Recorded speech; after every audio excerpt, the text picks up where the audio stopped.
Hey Bowtie Nation, Joseph Hogue here, and you know we love us some monthly dividend stocks here on the channel.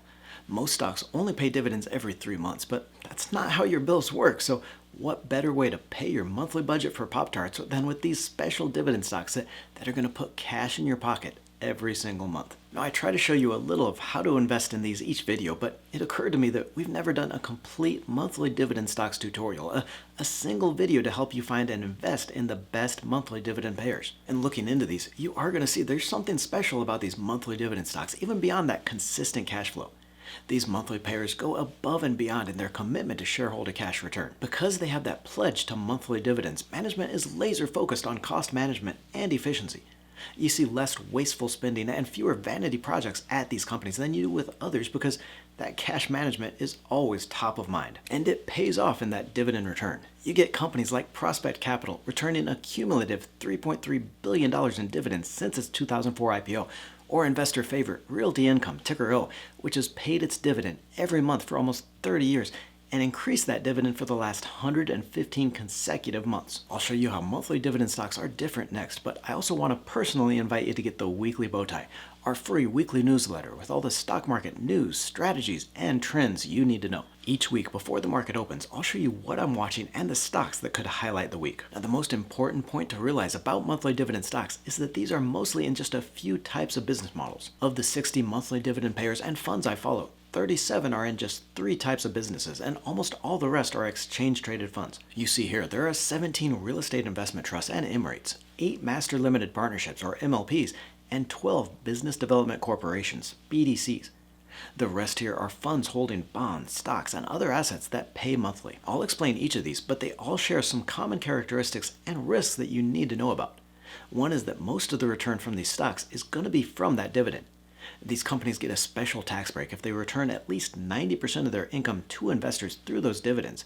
That means a great dividend yield, but also the company isn't saving much back for growth in the share price. That differs from stock to stock, but don't expect monthly payers to grow your portfolio much. These types of companies are also more sensitive to changes in interest rates and the economy than others. The business model in those BDCs and real estate investment trusts revolves around the interest rates and a healthy economy, so when rates rise or the economy slows, these stocks can sell off suddenly.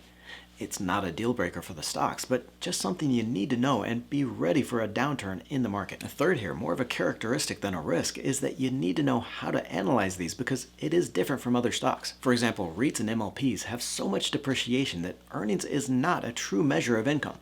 That means you can't use valuation measures like the price to earnings ratio, and you need to use a cash flow measure instead. So anyone that says they wouldn't invest in that real estate stock because the PE ratio is so high doesn't have a clue of what they're talking about. Now that I've sufficiently scared the bejesus out of you with those risks, let's look at how monthly dividend stocks work and how you get paid. Now, at the basic level, monthly dividend stocks work like any other. The board of directors declares a dividend each month and tells investors the day they have to own the shares to get that payment. That's going to be the day before the ex-dividend date. Because investors depend on that cash flow, most companies try to declare and pay their dividends around the same time each month. The biggest difference in how monthly dividend stocks work is in their business types, and it can have big consequences for the stock. BDCs, or business development corporations, are like banks for mid-sized companies, those too big for a loan from a regional bank, but too small to issue stock. So BDCs make loans and will sometimes make an investment in the company. This means they're also highly cyclical, seeing more loans and investments default when the economy turns lower. REITs, or real estate investment trusts, own property and pass that rental income on to investors. It's a great way to get some exposure to real estate in your portfolio without having to come up with the thousands of dollars for a down payment to invest. Since real estate is highly leveraged though, REITs can take a hit when interest rates rise because it makes the cost of funding higher on the properties. The third type of business here, MLPs, or master limited partnerships, own oil pipelines and charge oil companies a fee to move energy through to processing facilities. They're usually a little less exposed to changes in energy prices because part of that revenue is fee-based, but you're still going to see some volatility around oil prices. Now, the biggest drawback to MLPs, though, is you're going to receive a special tax form each year that makes filing a little more complicated. We're just getting started on our monthly dividends guide, but I wanted to get your opinion on this as well. Do you prefer those monthly dividends or the quarterly, or does it really even matter much? Scroll down and let me know in the comments, is the fact that a stock pays monthly dividends important in your investing decision? Finding monthly dividend stocks actually isn't that difficult. I keep a list of monthly dividend payers and ETFs on my blog, My Stock Market Basics, that I'll link to in the description below. You'll find the dividend yield, annual payout over the last year, along with the 5-year returns. Now, to check the dividend dates and the payouts for each stock, you can go to the stocks page on Yahoo Finance. Then you click on this historical data in the menu and you can view over different time periods. Change this to show dividends only and click apply to see the ex-dividend date and the dividend payments for each stock. Next, I'll reveal my favorite monthly dividend funds and the monthly stocks I own, but first I wanted to share 3 tips to investing in monthly payers. First is don't just chase those highest yields. Investors get dollar signs in their eyes looking at those closed-end funds or the high-yield stocks and jump in head first. There is a trade-off though between the yield and stock appreciation, and it's best not to be at either extreme.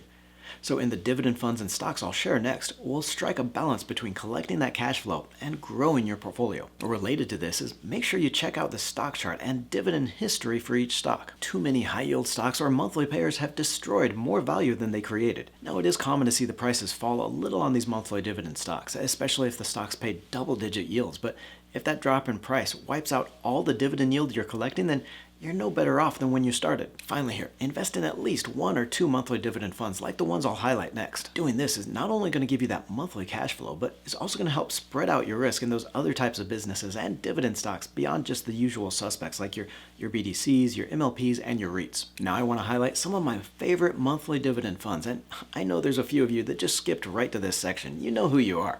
Nothing wrong with that. I know the stock picking is the fun part, but please take the time to watch through the first part of this video because it's only through understanding the risks here as well as what you're looking for that you're going to become a better investor. The Global X Super Dividend ETF is one of my favorite dividend funds, not just for its 12.8% dividend, but the fact that it gives you exposure to regular dividend stocks as well. The fund holds 100 of the highest dividend paying stocks globally and produces one of the highest yields you'll find in an ETF.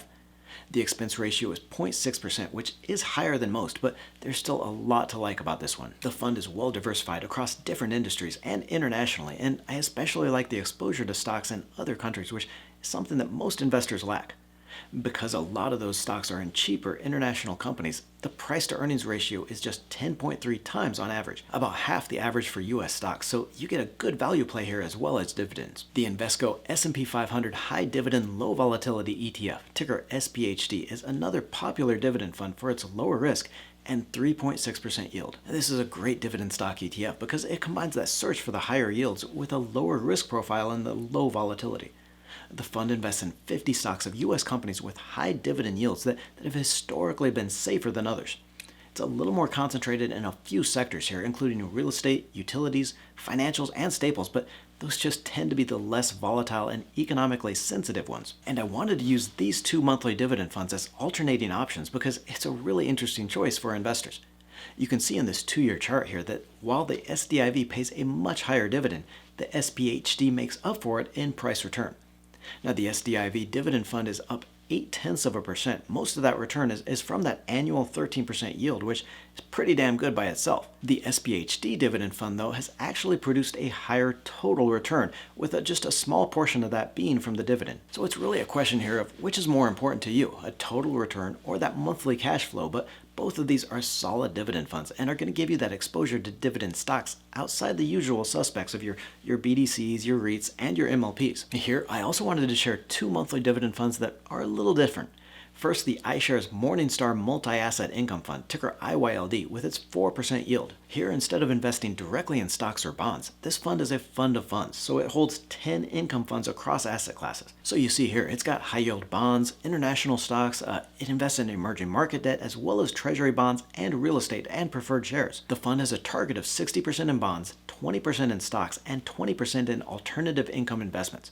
It also holds about 45% of the portfolio in international assets, so strong diversification here by asset class as well as different sectors. Now that large weighting in bonds gives it a high level of safety, though it still holds enough in other assets and sectors for a good total return. Another great monthly dividend fund in that alternatives idea is the iShares Preferred and Income Securities ETF, ticker PFF, with its 4.6% dividend. And preferred shares are kind of a special type of stock with rights that go beyond the normal shares.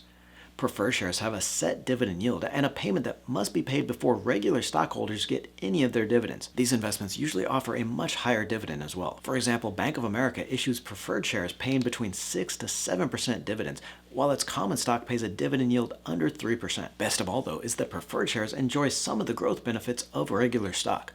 Most preferred stock is convertible into that regular shares if the share price reaches a certain point. Basically, the company is saying, here, enjoy this high dividend yield if the stock price goes nowhere, and potentially a higher return if the shares take off. The PFF holds 512 preferred securities with an average price to earnings ratio of just 9.5 times, which again is about half the market average. The fund price also tends to be about half as volatile as the stock market, so definitely that idea of safety and cash flow. It's pretty heavily weighted to the financial sector, with about 54% in banks, diversified financials, and insurance because, well, that's just the sector that issues these types of preferred shares the most. I love these funds for giving you that exposure to other assets and dividend stocks outside the monthly payers, but then wrapped up into an ETF that pays monthly. For my favorite monthly dividend stocks, I wanted to pick one from each of these three business types: BDCs, REITs, and mortgage REITs. First is mortgage REIT AG&C Investment, ticker AG&C, with its 12% dividend yield. AG&C holds a $103 billion investment portfolio, with $99 billion of that in agency mortgage-backed securities. It's basically borrowing on those extremely low short-term rates, leveraging that money up, and then investing in longer-term mortgages. And that's how it's able to turn a spread of just 2%, the difference between those low short-term rates and the longer-term rates, into a 9 or a 10% return. Book value is really the measure you want to use here with these mortgage REITs, and it hasn't been pretty for AG&C, now at $16.41 a share. And that means the shares are trading under their book value, which is a pretty good place to start in terms of value. One bright spot here, though, is the net interest spread. Now, that's the difference between the interest rates on the investments minus those short-term rates on which the company is borrowing. That spread has increased over the last year, and the company is hedged on many of its products, so should be able to continue that profitability ahead. Again, though, the mortgage market has been ugly this year as higher interest rates scare off home buyers, so this and all the M-REITs have fallen hard. It's a solid business model, though, and is going to continue to produce that dividend yield with some long-term price upside. For our BDC, I like Gladstone Investment Corporation, ticker GAIN, and its 6.4% dividend yield. And why I like GAIN here is because it's taking a higher equity share than most other BDCs. Remember, those business development corporations are mostly making loans, so the upside is capped at that interest rate. But Gladstone's target investment is at 25% equity and 75% debt versus traditional BDCs that look for less than 10% equity in the companies they work with. That higher equity ownership then might mean a higher risk, but it's also going to mean higher returns on those investments. And we see that in GAIN's history of return on equity, which is well above the industry average. The 5-year average ROE of 17% is over 3 times the median ROE for that BDC group, and even though near-term returns have come down, it's still well above the average for the group. Gladstone's current portfolio is spread across 28 companies in 14 industries, so a level of diversification there that should help it continue those returns even in a sluggish economy. The shares have done so well, in fact, that it's been able to pay out multiple special dividends, boosting that cash return. All you out there in the Bowtie Nation know a favorite real estate investment trust of mine is Stag Industrial, ticker STAG. While the 4.6% dividend yield isn't as high as other REITs, Stag has produced a 4.8% annual price return on top of that over the last 5 years, so it's a solid combination of dividends and appreciation. It's also one of my favorite property types here. Stag owns 450 industrial and warehouse properties across 38 states for a total of 91 million square feet. The rise of e-commerce and online shopping has destroyed the retail property market, but all those online orders need to be stored somewhere, and that's meant a boom in warehouse demand. In fact, 43% of Stag's property portfolio is involved in some kind of e-commerce activity. So with Stag, you're not only getting that dividend yield that's still almost 3 times the market average, but exposure to a part of the real estate market that should drive returns for decades to come. Click on the video to the right for the highest paying dividend stocks in each sector, the 11 highest dividend stocks in the market. Don't forget to join the Let's Talk Money community by tapping that subscribe button and clicking the bell notification.